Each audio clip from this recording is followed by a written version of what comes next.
तो दोस्तों आज हम पढ़ेंगे साइटोप्लाज्मिक इनहेरिटेंस और extra nuclear inheritance. Extra nuclear क्या होता है कि ये वो जीन्स हैं जो न्यूक्लियस के नहीं है। न्यूक्लियस के अंदर जो डीएनए है, वो न्यूक्लियर डीएनए के अंदर ये जीन प्रेजेंट नहीं है। ये बहुत इंपॉर्टेंट सी बात है। ये बहुत इंपॉर्टेंट बात है कि आपने तो आज तक हमेशा न्यूक्लियर डीएनए पढ़ा होगा, लेकिन ये जो this is included in the genes that are not present in DNA. Actually, these are the DNA of the genes is present in some organelles. आपको पता है कि क्लोरोप्लास्ट और माइटोकॉन्ड्रिया में इनका अपना DNA होता है. So the DNA that is present inside the chloroplast or the DNA that is present is inside the mitochondria is extra nuclear DNA. और इसको हम ये भी कहते हैं, इसको हम क्या कहते हैं, क्लोरोप्लास्ट जीनोम और माइटोकॉन्ड्रियल जीनोम। इसको हम कहते हैं एक्स्ट्रा क्रोमोसोमल डीएनए या फिर एक्स्ट्रा जो जीन्स इन पर प्रेजेंट होते हैं, एक्स्ट्रा क्रोमोसोमल जीन्स। तो आज हम देखेंगे न्यूक्लियर एक्स्ट्रा न्यूक्लियर जीन्स क्या होते हैं। आज तक तो आपने यही पढ़ा है कि जो जीन्स होते हैं वो न्यूक्लियस के अंदर जो डीएनए होता है उससे प्रेजेंट होता है, लेकिन आप ये बात याद रखें कि कुछ और भी जीन्स होते हैं जिनको हम एक्स्ट्रा न्यूक्लियर जीन्स कहते हैं। वो न्यूक्लियस के अंदर उनका डीएनए प्रेजेंट नहीं होता। तो फिर ये डीएनए कहाँ प्रेजेंट होता है, आइए देखते हैं। तो आप ये देखेंगे यहाँ पे कुछ और भी ऑर्गेनेल्स हैं जिनका अपना डीएनए मौजूद है, जैसे माइटोकॉन्ड्रिया, जैसे क्लोरोप्लास्ट। तो इनका अपना डीएनए मौजूद है और ज़ाहिर है अगर डीएनए है तो इनके ऊपर कुछ जीन्स भी प्रेजेंट होंगे।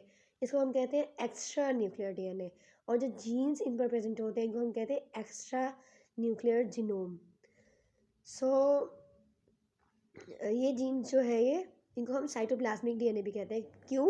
साइटोप्लाज्म में ये ऑर्गेनेल्स प्रेजेंट होते हैं। तो इनकी क्या टाइप्स है, अब हम टाइप्स पे आ जाते हैं। What are the types of these genes, these type of inheritance.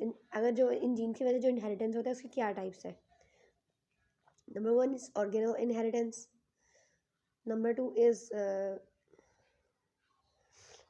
mitochondrial inheritance, and number 3 is maternal inheritance. Inheritance involving infections. तो आइए हम देखते हैं कि थोड़ा सा डिटेल में देखते हैं। सो मैटरनल इनहेरिटेंस क्या होता है। दीज आर द इन ये जो क्रोमोसोमल इनहेरिटेंस है, इसकी क्या खूबी है कि ये इसको हम मैटरनल इनहेरिटेंस कहते हैं। साइटोप्लाज्मिक, माइटोकॉन्ड्रियल या ऑर्गेनल इनहेरिटेंस है, इसको हम मैटरनल इनहेरिटेंस भी कहते हैं। क्यों? क्योंकि आप देख सकते हैं कि इसमें सिर्फ जो जीन्स इनहेरिटेंस में आगे जाते हैं वो मदर के होते हैं। वो उसको हम मदर के जो जीन्स होते हैं उसको हम मैटरनल इनहेरिटेंस कहते हैं। ये फीमेल के जो जीन्स हैं जो आगे ट्रांसफ़र होते हैं।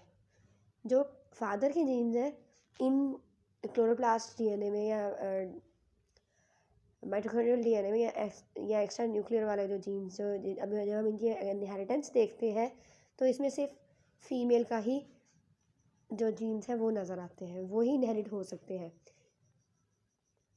मैटरनल वो होते हैं जो सिर्फ मदर से आए हुए होते हैं, इसमें फादर वाले जीन्स इनहेरिट नहीं होते।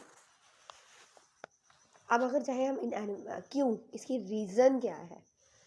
अगर हम एनिमल की या प्लांट की इनहेरिटेंस को स्टडी करें तो आप देखते हैं कि इन प्लांट और animal the genes from paternal father are only nuclear gene. वो जीन्स जो फादर की तरफ से आते हैं वो जस्ट न्यूक्लियस, उनका सिर्फ न्यूक्लियर का जीन होता है। उनके क्लोरोप्लास्ट, माइटोकॉन्ड्रियल डीएनए या साइटोप्लाज्मिक डीएनए उसमें आता ही नहीं है। क्यों? क्योंकि जब ट्यूब फॉर्मेशन होती है ड्यूरिंग फर्टिलाइजेशन, उसका सिर्फ आपने देखा होगा प्लांट्स में भी जब पोलन ट्यूब बनती है उसके अंदर सिर्फ उसका न्यूक्लियस मूव करता है। बहुत क्लियर एग्जांपल है, सिर्फ न्यूक्लियस मूव करता है और बाकी सेल के जितने भी पोर्शन होते हैं साइटोप्लाज्म से मेम्ब्रेन पीछे रह जाते हैं। तो अब साइटोप्लाज्म आएगा ही नहीं और माइटोकॉन्ड्रिया और क्लोरोप्लास्ट वगैरह पीछे रह जाएंगे, सेल के कंपोनेंट्स, सिर्फ न्यूक्लियस मूव करेगा तो साइटोप्लाज्मिक डीएनए भी नहीं आएगा। माइटोकॉन्ड्रियल, क्लोरोप्लास्ट डीएनए कोई भी आगे नहीं मूव करेगा। दैट्स जब हालांकि जो मदर का जो डीएनए होता है, मदर का जो सेल है जहाँ पे पोलन ट्यूब पहुँचती है गैमेट, मेल गैमेट को लेकर, वो पूरा का पूरा ओवा ओवा होता है। Then it is whole cell. इसमें सारे के सारे कंपोनेंट्स होते हैं, क्लोरोप्लास्ट भी होते हैं, माइटोकॉन्ड्रियल भी होते हैं, और पूरा न्यूक्लियस भी मौजूद है, साइटोप्लाज्म के सारे कंपोनेंट्स मौजूद हैं। डेट्स वाई जब मेल गैमेट के साइटोप्लाज्म का कंटेंट्स पीछे रह गए तो इनहेरिटेंस में आ ही नहीं सकते। डेट्स वाई इसका अगर हम इनहेरिटेंस स्टडी करें तो पूरा का पूरा क्या है, ये मैटरनल जीन्स ट्रांसफ़र होते हैं नेक्स्ट जनरेशन में। Only maternal genes reach offspring because at time of fertilization in animal और plant sperm male gametes only transfer its nucleus. तो ये होता है कि साइटोप्लाज्म और बाकी कंपोनेंट्स डिग्रेड, जैसा कि मैंने पॉइंट भी बनाया कि साइटोप्लाज्म और मेल गैमेट यूजुअली डिग्रेडेड।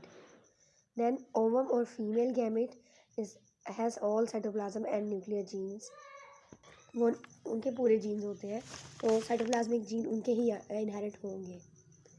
इन जीन्स को हम यूनिपेरेंटल इनहेरिटेंस, जीन्स का जो इनहेरिटेंस है अगर हम इस प्रोसेस को स्टडी करें तो हम इसको यूनिपेरेंटल इनहेरिटेंस भी बोल सकते हैं। क्यों?